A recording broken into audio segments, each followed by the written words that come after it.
So in the question of what to do about the fact that I suffer as a condition of the way my mental orientation and the thought output and the emotional reactivity related to that come together and seem to interrupt what would otherwise be, and we've all had moments of this, a pleasant, joyous, awe-filled, or just playful, or just content flow of whatever it is that's going on, which on a conventional level, within the construct of human language that is determined by the relationship between our capacity to behave, our agenda, and the tools or the utility that the things around us seem to have in relation to that dynamic. And this matrix has created language and culture and identity, technology, science, knowledge, all of these impressions left by memory and then held in a almost like a frozen stasis in the abstract realm we call thought, which we then use like Legos to practice basically what reality is, so that when we, or as we engage in what it is, we can do so with an expanded level of creativity. So as with like any tool, you know, when you have it faces both ways, right? It can move away from you to enact influence, and it can move towards you to enact self-destruction. And the self-imposed destructive nature of thoughts is that they can produce how would I say it? It is possible to produce the concept that thoughts are real, that what they suggest is real, and that there needs to be a response to the suggestion of thoughts as if there were something real about them. And therein lies, as I kind of see it right now at least, the whole issue of suffering, and suffering in the sense of unnecessary suffering, self-imposed suffering that any person at any time could be immediately and completely free from, to the point of such relief that the the reaction of the weight lifted becomes a religious experience, and they are, or perceived to be by maybe their own mind and those around them, because of the contrast, a saint. And in a way, they are, because they've re-entered the relational heaven of being in heavenly relationship with life.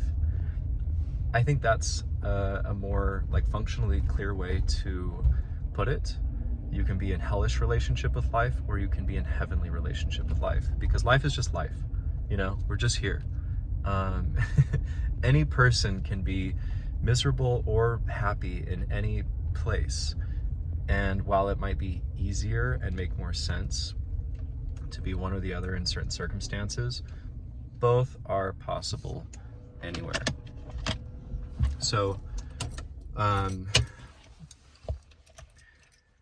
again, the tricky part about this is thoughts are so, at least like at first, seemingly able to adapt the way they present their suggestions of what reality could be, and the suggestions of why there should be a reaction to that belief-based suggestion.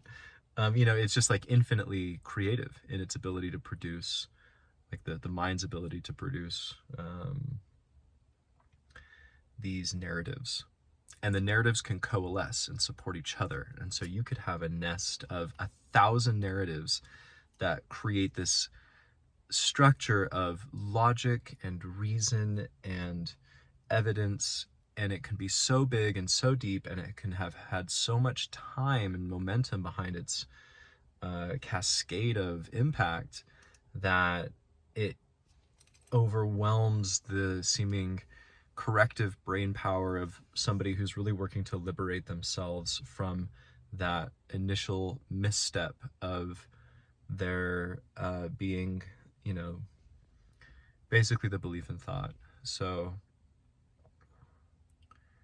in a way, unfortunately and fortunately, it is that easy to be free from the original problem. And apart from like the mysticism and metaphysics side of things, I think that's the point of all systems of transformation, religion, spirituality, is to create or facilitate that key point of, you can call it insight, but it's not insight, because the word insight is a representation, a thought-based representation of something that can seem to happen.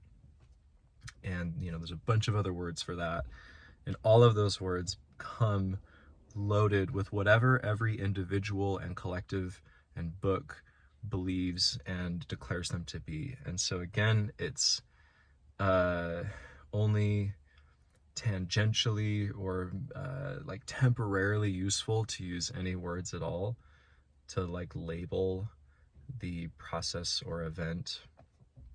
But at the end of the day, just to come into a personal functional recognition of, oh, that's a thought, and so it's not about what I do about it, it's about what I don't have to do about it, which is I don't have to engage with the dynamic of there being a thought that believes a thought that creates another thought, that there has to be something done about these thoughts. Thoughts are useful. It's a function of the brain. It facilitates creative thinking and other things. But it really is a background process, in the same way your heart pumping is a background process. You don't need to keep your attention fixated on your heartbeat and then pretend that you're the one that's making sure that happens as it's supposed to. And in fact, if you were to do that with the belief that I need to be the one pumping my heart, and there's a specific way to do it, and there's all of these different systems that teach me how to beat my heart, I feel like it would be like a pretty inevitable thing that you would just end up really stressing out and creating a lot of incoherent heart function. Or maybe not like incoherent, but like really interrupting its natural ability to pump well as it's designed to.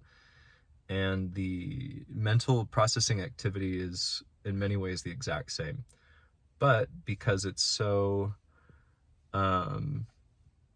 like baked into our culture to really emphasize and prioritize what's going on in our conceptual abstract reality, then we have this like imbalance in our economy of attention, where it is responding, or it's feeding our reactive channel more data, way more data from our conceptual like rehearsal reality in the mind, instead of spreading it out, decentralizing it into the net total experience, which if you're decentralizing your attention in that way to where it is catching all of the available data, then you're able to naturally and spontaneously make decisions that are based on complete sets of data and present data too.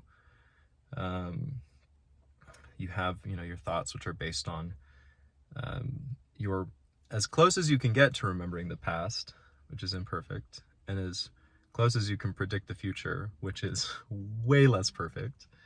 And so to not have those two things balanced with the real-time raw data feed of what's actually unfolding in the present, the algebra of your unconscious decision making will always be a little bit off. Off of what? Off of what's optimal for what matters most, which is that you feel balanced moment to moment. Because if you're feeling balanced based on balanced input, you can make balanced decisions that don't sacrifice what's important right now to make up for what you feel like you didn't get then by trying to really push too far forward into the future, which again creates that like backup of things that we're not processing about the right now that's kind of backlogged.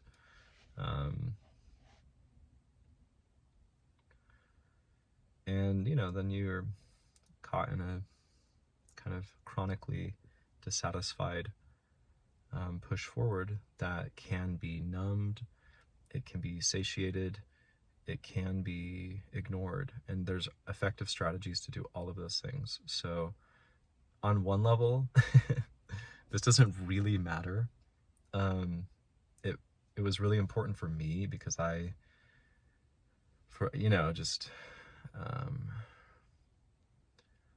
it kind of, for me, it got to the point where it felt like it was, or it appeared to be, the only option to exit that dynamic altogether. And I still get caught in loops, and it's not productive, and I get to see that more clearly as time goes on, which is helpful. So let's see, is there anything else I want to say about this?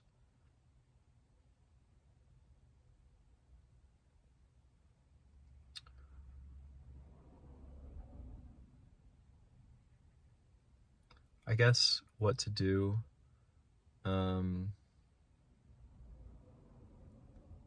I really like just being able to notice as often as possible when my felt sense of being seems to be basing its sense of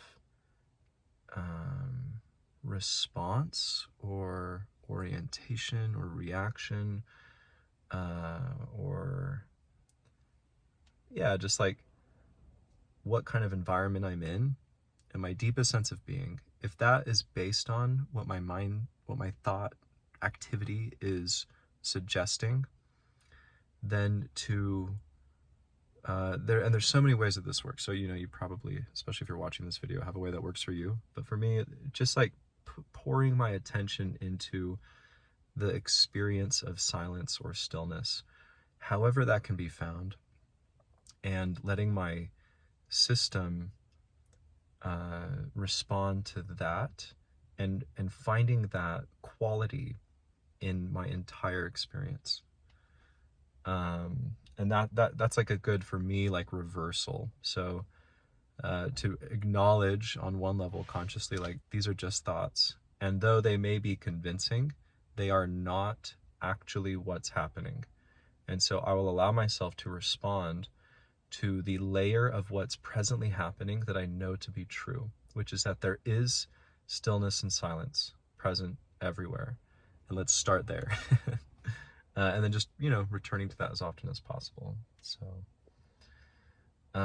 all that being said, everything I've given you, these are all words, and they'll be interpreted by your thought system, and they'll create a concept about it all. And so just to be transparent about that at the end of the day, everything I have to say, or anybody has to say, is equally able to be made just as entrapping and unuseful as any other set of words, because it's not about believing in what the words are suggesting. It's about backing off of words and concepts altogether, on that deep instinctual layer that is making moment to moment decisions of how our nervous system is supposed to be feeling about what's going on. So,